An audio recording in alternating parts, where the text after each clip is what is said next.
I should. Okay, cool. Okay, I started a separate one. Okay, this time I'm going to do the speaker view. Okay, great. This is fun, Kyle. Yeah, it is. I feel better already. Yeah, me too. Yeah, yeah.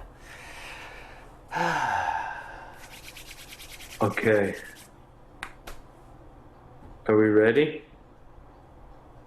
Whenever you like.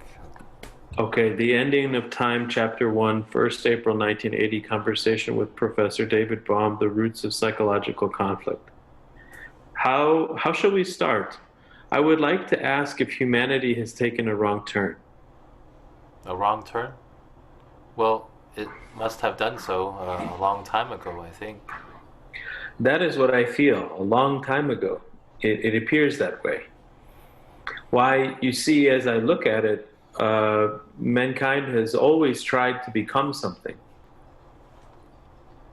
Well, possibly.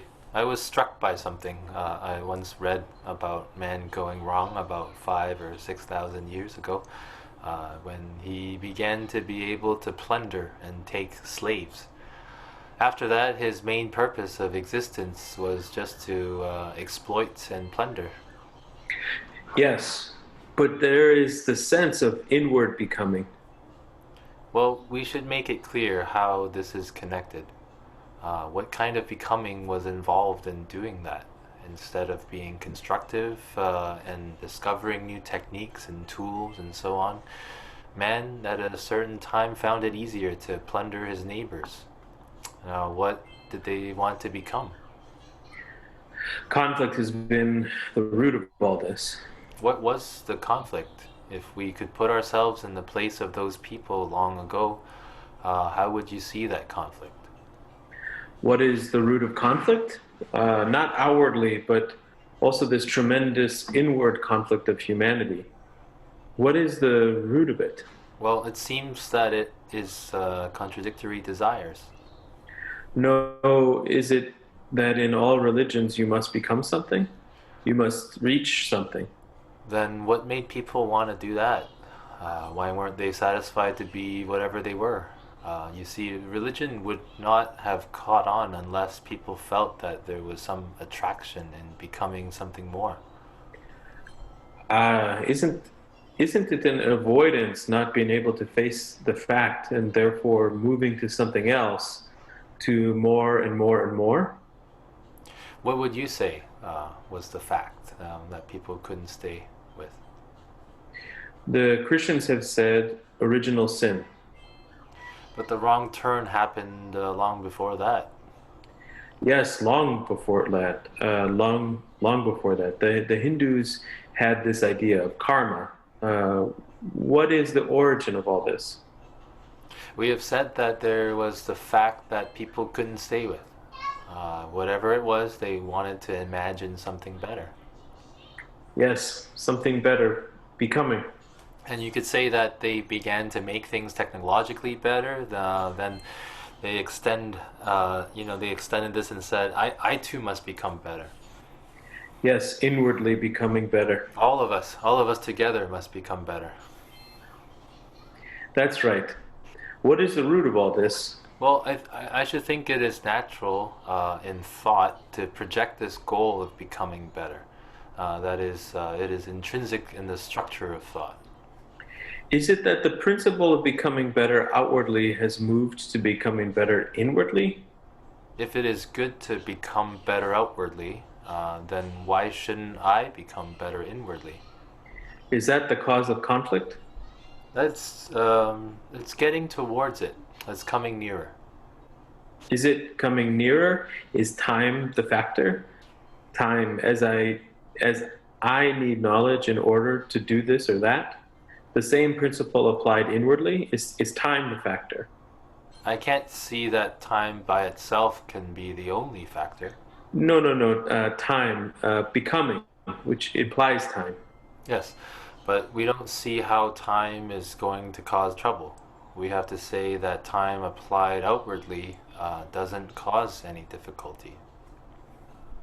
It causes a certain amount. But we are discussing the idea of time inwardly. So we would have to see why time is so destructive inwardly. Because I am trying to become something. Yes, but most people would say that this is only natural. You have to explain what it is that is wrong about becoming. Obviously, there is conflict in that when I'm trying to become something, it is a constant battle. Yes. Can we go into that? Why is it a constant battle? Is it not a battle if I try to improve my position outwardly? Outwardly, no, it is more or less all right outwardly, but when that same principle is applied inwardly, it brings about a contradiction And the contradiction is? between what is and becoming what should be. The difficulty is why is it a contradiction inwardly and not outwardly? Inwardly, it builds up a center, doesn't it? An egotistic center. Yes, but I mean, can we find some reason why it should do so? Does it build up when we do it outwardly? It seems it need not. It need not. But when we are doing it inwardly, then we are trying to force ourselves to become something that we're not. Yes, that is a fact. It is that one's brain is so accustomed to conflict that one rejects any other form of living. But why have people come to the conclusion that conflict is inevitable and necessary? What is the origin of conflict? I think we touched on that by saying that we are trying to force ourselves when we are at a certain when we are a certain thing that we want to be. We also want to be something else, which is different, and therefore we want two different things at the same time. Does that seem right? I understand that. But I'm trying to find out the origin of all this misery, confusion, conflict, struggle. What is the beginning of it? That's why I asked at the beginning, has mankind taken a wrong turn? Is the origin, I am not I? I think that is getting closer. Yes, that's it. And the I, why has mankind created this I, which must inevitably cause conflict? I and I better than you, and so on and so on. I think it was a mistake made a long time ago, or as you call it, a wrong turn. That having introduced separation between various things outwardly, we then kept on doing it, not out of ill will, but just simply though not knowing any better, Quite, yes. not seeing what we were doing. Is that the origin of all this conflict? I am inclined. Uh, I don't know. I'm not sure. I'm not sure that is the origin. What do you feel? Hmm, I'm inclined to observe that the origin is the ego, the me, the I. Yes. If there is no ego, there is no problem. There is no conflict. There is no time. Time in the sense of becoming or not becoming, being or not being. But it might be that I don't know. We could slip into whatever it was. We could slip into whatever it was that made us make the ego in the first place. Wait a minute. Is it that energy, being so vast, limitless, has been condensed or narrowed down in the mind, and the brain itself has become narrow because it couldn't contain all of this energy? Are you following what I'm Yeah. saying? Yes. Yes. Yeah. And therefore, the brain has gradually narrowed down to me, to I. I don't quite follow that one. I understand that that is what happened. I don't see all the steps. You're saying energy was enormous, and then the brain couldn't handle it, or decided it couldn't handle it. It couldn't handle it. But if it can't handle it, it seems to me, it seems like there's no way out. No, just a minute. Go slowly. I just want to inquire. Push into it a little bit. Why has the brain, with all thought, created this sense of me, I? Why has it done this? We need a certain sense of identity to function, Yes, to function. to know where we belong. Yes, and is that the moment which has brought the me The The movement, you mean? movement of the Oh, okay, yeah. the movement of the outer. Yeah, I had to identify with the family, the house, the trade, the profession. All this gradually became the me. Yeah, I think that this energy that you're talking about also entered into it. Yes. Uh-huh. Yes, but I want to lead up to that slowly. Yeah, you see, like what you say is right. That in some way, this sense of the me, gradually strengthened, but by itself, that wouldn't explain the tremendous energy that the ego has. Mm. It would only be a habit, like the ego becoming completely dominant required that it should become the focus of the greatest energy of all this energy. Is that it? The brain cannot hold this vast energy? Let's say the brain is trying to control it, to bring it to order. Energy has no order. But if the brain feels it can't control something that is going on inside, it will try to establish order. Could we say that the brain, your brain, his brain, her brain, their brain, has not just been born, it is very, very old? In what sense? In the sense that it has evolved over time. Evolved, yes, from the animal. And the animal has evolved. And so let's say that in a sense, this whole evolution is somehow contained in the brain. I want to question evolution. I understand, say, evolution from the bullock cart to the jet. Yes, but before you question, we have to consider the evidence of man developing through a series of stages. You can't question that, can you? No, of course not. I mean, physically, it is clear that evolution has occurred in some way, Physically, yes. and the brain has got larger, more complex, but you may question whether mentally evolution has any meaning. You see, I want to abolish time psychologically. Do you understand? Yes, yes, I understand. To me, that is the enemy. That is and is that the cause, the origin of man's misery? This use of time, certainly. Man had to use time for a certain purpose, but he misused it. I understand that if I have to learn a language, I must have time. But the misuse of time by extending it inwardly. Inwardly. That is what I'm talking about. Is that the cause of man's confusion? Introducing time as a means of becoming, and becoming more and more perfect, more and more evolved, more and more loving. You follow what I'm saying? Yes, I understand. Certainly, if we didn't do that, the whole structure would collapse. Exactly. But I don't know whether there is not some other cause. Just a minute. I want to go into that a little bit. I'm not talking theoretically, but personally. But to me, the idea of tomorrow doesn't exist psychologically. That is, time as a movement, either inwardly or outwardly. You mean psychological time?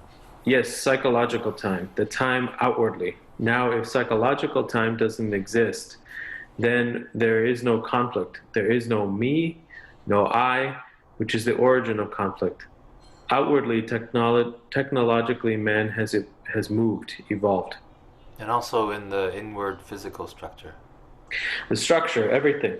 But psychologically, we have also moved outward. Yes, we have focused our life on the outward. Is that what you're saying? Yes, we have extended our capacities outward. And inwardly, it is the same movement as outwardly. Now, if there's no inward movement as time moving, becoming more and more, then what takes place? You understand what I'm trying to convey? Time ends. You see, the outer movement is the same as the inward movement, Yes, it is going around and around. involving time. If the movement ceases, then what takes place? I wonder if I am conveying anything. Could we put it this way?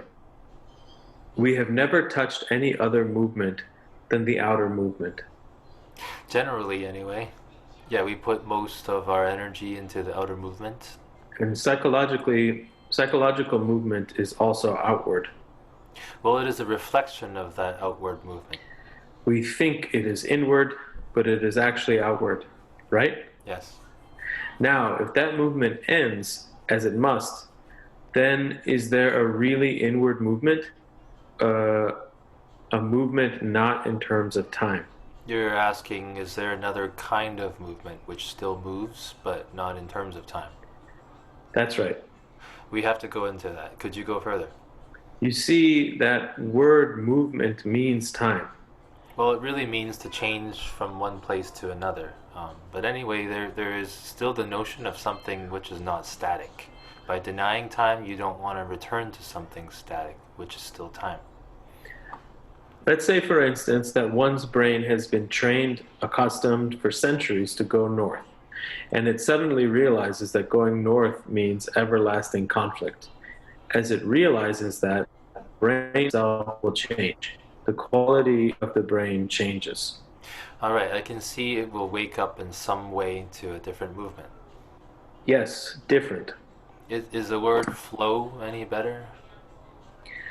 I've been going north all my life, and there is a sudden stoppage of going north.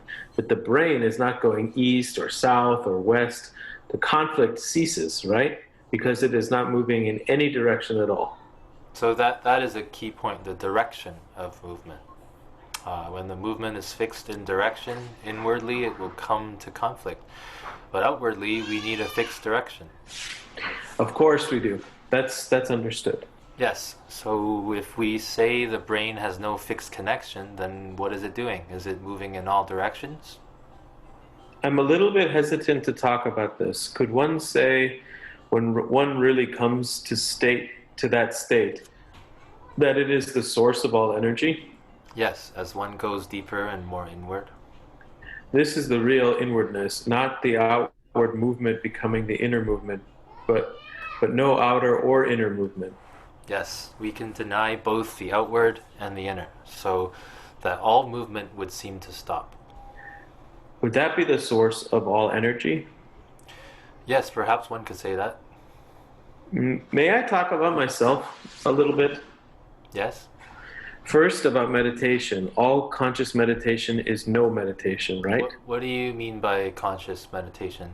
Deliberate, practiced meditation, which is really premeditated meditation. Is there a meditation which is not premeditated, which is not the ego trying to become something or being able to negate? Before we go ahead, could we suggest what meditation should be? Is it an observation of the mind observing? No, it has gone beyond all that. I am using the word meditation in the sense in which there is not a particle of any sense of trying consciously to become, to reach any level. The mind is simply with itself, silent, That is what I want to get at. not looking for anything. We see, I don't meditate in the normal sense of the word. What happens is that I wake up meditating. In what state? In that state. One night in India, I woke up.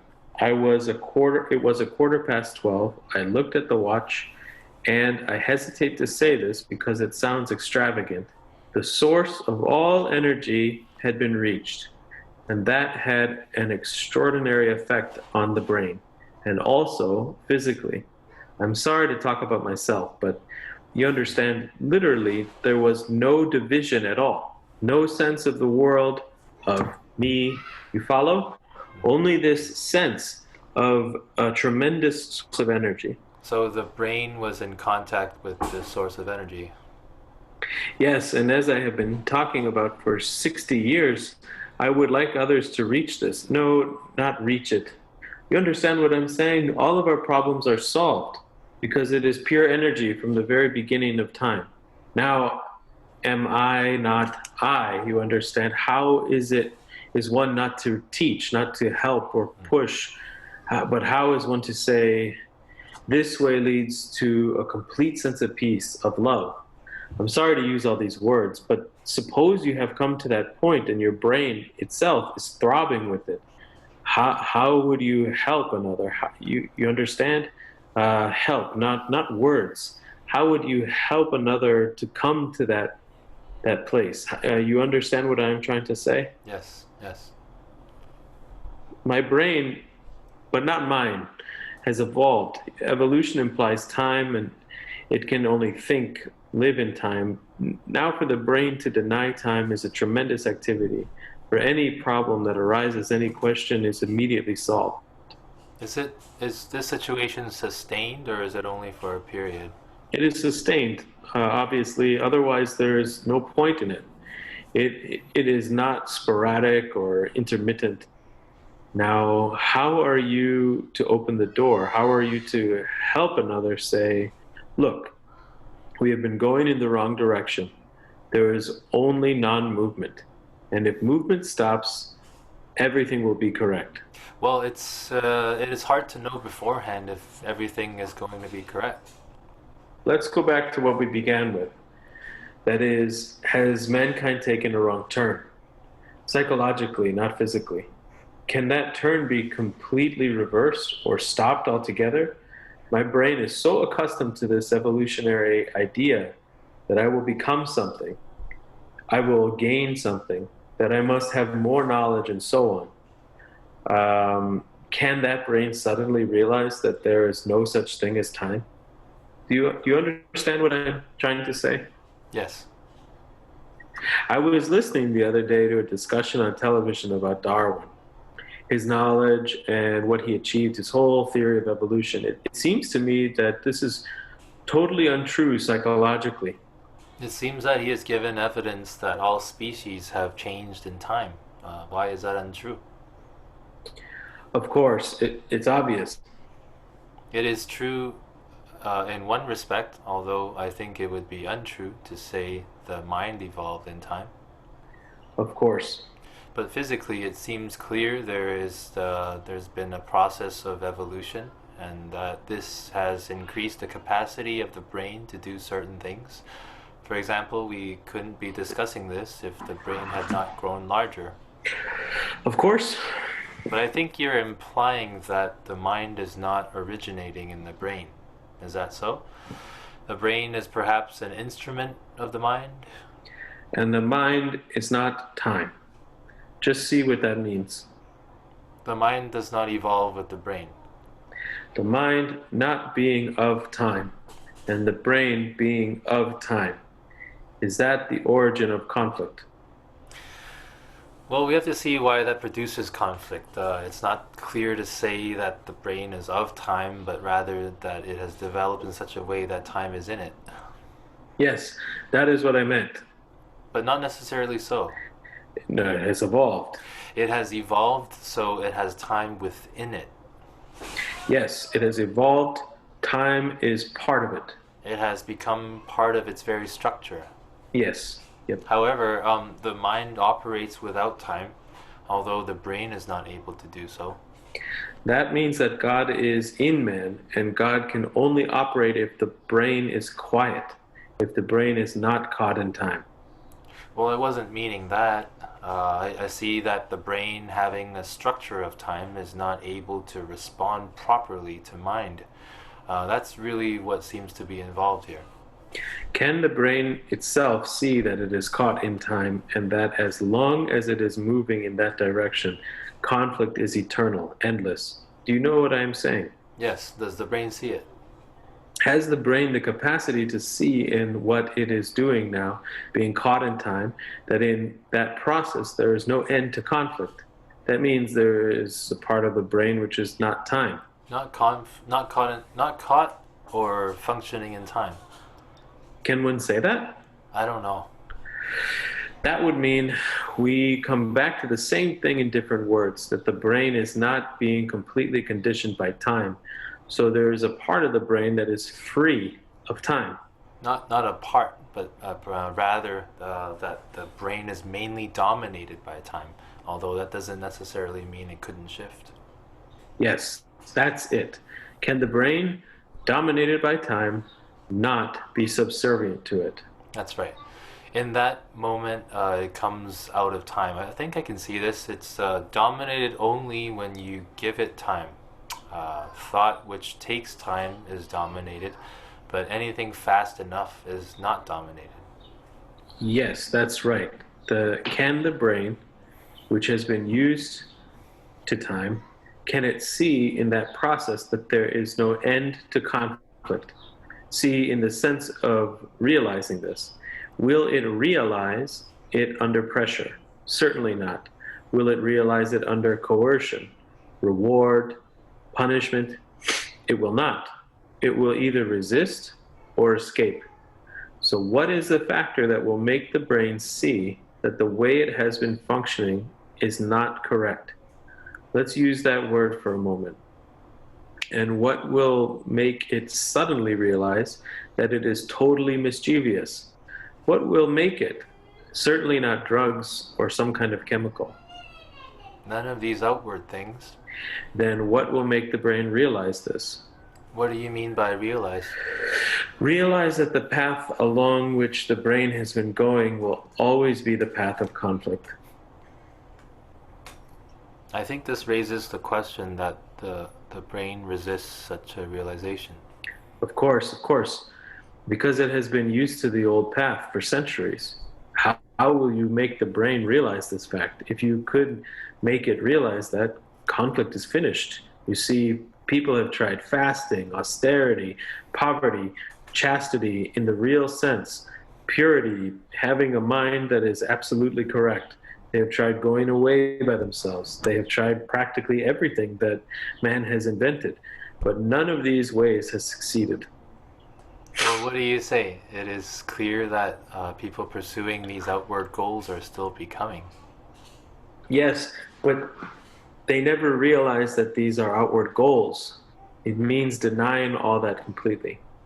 You see, to go further, I think that one has to deny the very notion of time in the sense of looking forward to the future and deny all that. That's just it.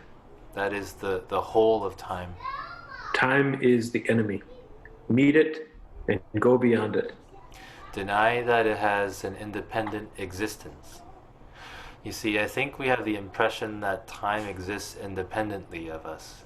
We are in the stream of time, and therefore it would seem absurd for us to deny it because that is what we are. Yes, quite totally. So it means really moving away. Again, this is only words from everything that man has put together as a means of timelessness. Can we say that none of the methods that man uses outwardly is going to free the mind from time? Absolutely. Every method implies time. Of course, it is so simple. We start out immediately by setting up the whole structure of time. The whole notion of time is presupposed before we start. Yes, yeah, quite. But how will you convey this to another? How will you or X convey this to a man who's caught in time and will resist it, fight it, because he says there's no other way? How will you convey this to him? I think that you can only convey it to somebody who has gone into it. You're not likely to convey it at all to somebody you just picked up off the street. So then, what are we doing? As that cannot be conveyed through words, what is a man to do? Would you say that to resolve a problem as it arises, you have to go into it immediately? Because otherwise, you may do the most foolish thing and delude yourself that you have resolved it. Suppose I have a problem, any psychological problem. Can the mind resolve it immediately, not deceive itself, not resist it? You understand? But face it and end it. Well, with a psychological problem, that is the only way. Otherwise, we would be caught in the very source of the problem. Of course. Would that activity end time, the psychological time that we're talking about? Yes. And if we could bring this immediate action to bear on the problem, which is a self. One is greedy or envious. To end immediately greed, achievement, and so on, will that not give a clue to the ending of time? Yes. Because any action which is not immediate has already brought in time. Yes. Yeah, that makes sense. The ending of time is immediate, right? Immediate, of course. Would that point out the wrong turn that mankind has taken? Yes. And if man feels something is out of order psychologically, he then brings in the notion of time and the thought of becoming, and that creates endless problems. Would that open the door to this sense of time having no place inwardly? Which means, doesn't it, that thought has no place except outwardly? You're saying that thought is a process which is involved in time. Wouldn't you say that thought is the process of time? Because thought is based on experience, knowledge, memory, and response, which is the whole of time. Let's try to put it. Let's try to put it that thought. Let's try to put that. As we have generally known it, is in time. Thought is in Thought, time. Thought is in time. Yeah. thought as we know it now is of time. Yes, I would agree. Generally speaking, Generally speaking, thought is time. it's based on the notion of time. Yes, okay, all right. But to me, thought itself is time. Thought itself creates time, right? Does it mean when there is no time, there is no thought? Well, no thought of that kind. No, there is no thought. I want to just go slowly. Could we say that there is a kind of thought which we have lived in, which has been dominated by time? Yes, I have to go from here to there to my house. That needs time, thought. But I'm not talking about that kind of time.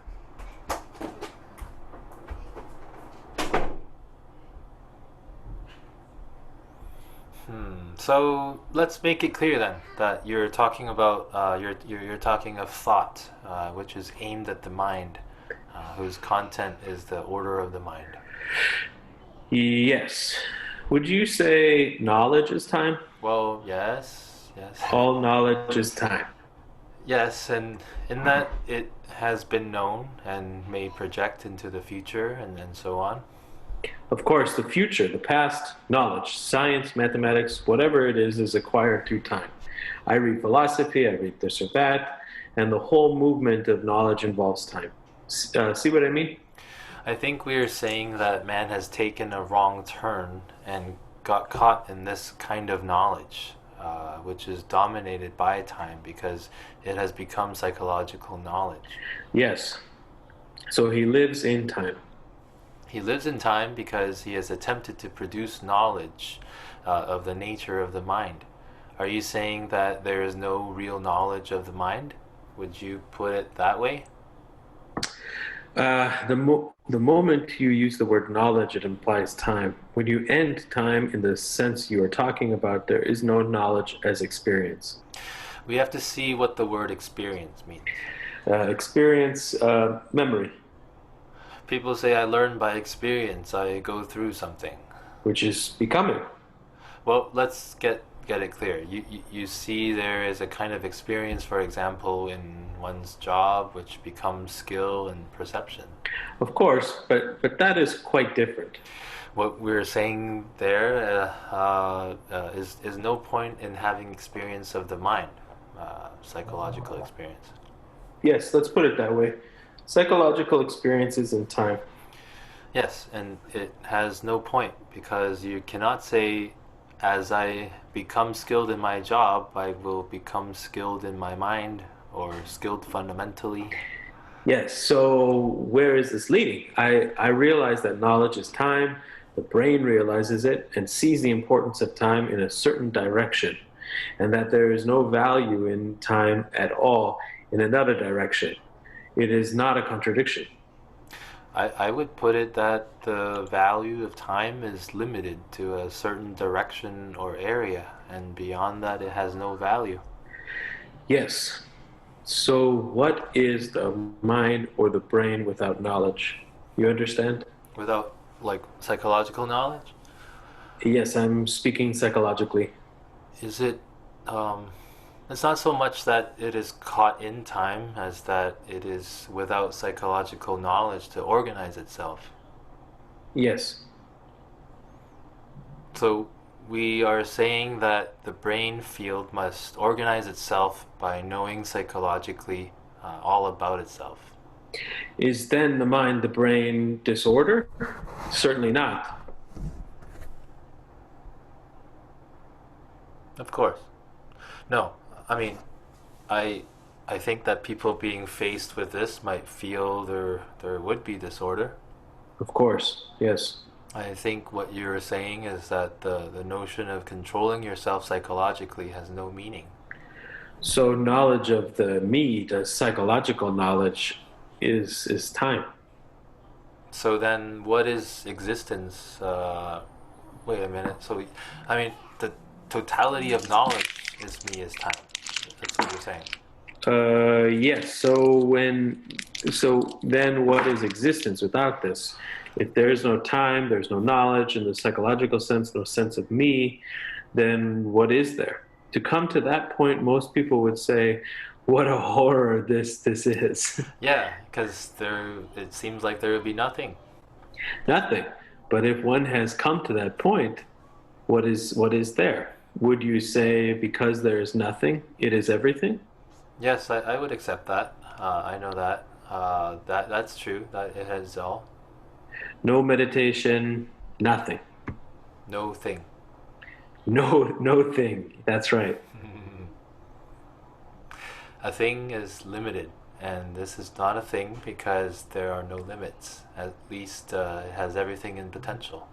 Wait, sir. If it is nothing, and so everything is energy. Of course, everything is energy. Of course, everything is energy. And what is the source of this thing? If there is no source of energy at all, is there only energy? Energy just is. Energy is what is. There's no need for a source. That is one approach, perhaps. No, if there is nothing and therefore everything, and everything is energy, we must be very careful because here the Hindus have this idea too, which is that Brahman is everything. You understand? But what becomes an idea, a principle, but that becomes an idea or a principle, and then functioning is once more in the brain. But the fact that it is, there is nothing. Therefore, there is everything. And all that is cosmic energy. But what started this energy? We're not talking of time. I know we're not talking of time, but you see, the Christians would say God is energy and he is the source of all energy. No? But the Christians have an idea of what they call the Godhead, which is the very source of God, too. And also the Hindus, the Arabic and the Jewish worlds have this also. What are we going against all of that? It sounds similar in some ways. And yet not similar. We must be careful. Many things like this have been said over the ages. Then is one just walking in emptiness? Is one living in emptiness? Well, that's not clear. There is nothing, and everything is energy. What is this? Well, is something within the energy? This is not different from energy, this, but the thing that is inside says, I am totally different from that. The I encloses itself and says, I am different, I am eternal. Why has it done this? Why has the separation arisen? Because outwardly I identify with a house and so on, and that identification has moved inwardly. Yes. And the second point was that once we establish a notion of something inward, it becomes necessary to protect that. And therefore that built up that separation. Of course. The inward was obviously the most precious thing, and it would have to be protected with all our energy. Does it mean then that there is only the organism, which part of it, that there is only the organism, which part of energy? There is no me at all, except the passport name and form, otherwise nothing. And therefore there is everything, and therefore all is energy. Yes, the form has no independent existence. No, there is only the form, that's all. There is also the energy, you say. That is part of energy, so there is only the outward shape.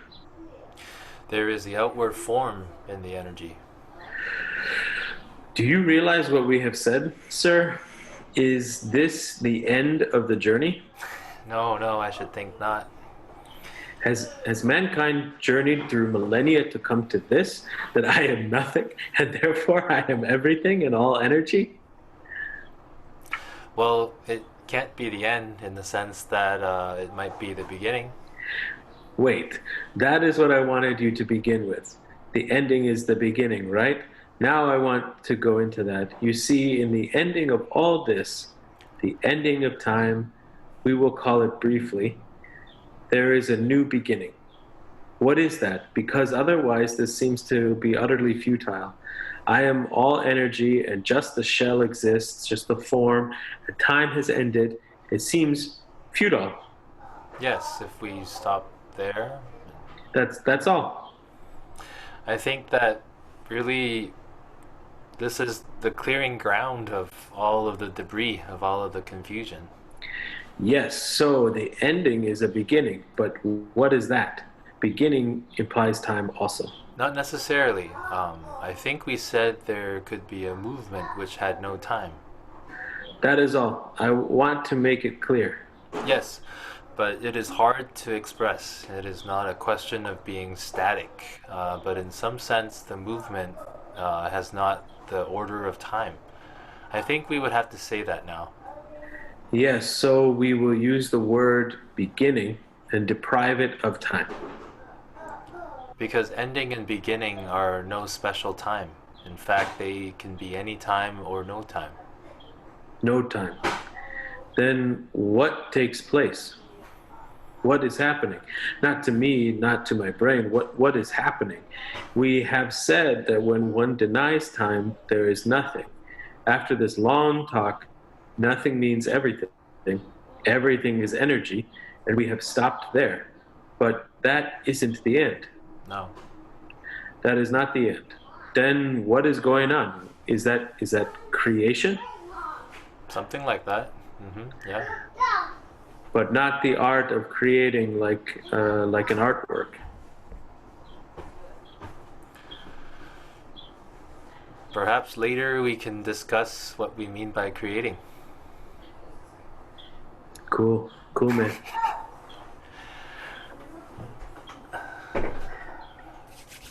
Wild times, dude. Indeed. Yep. Yes, yes, yes. Should we save this recording? Let's save it. Oh boy. End the call and then start a new one? Yeah, let's do that. Okay, bye. Okay. See ya.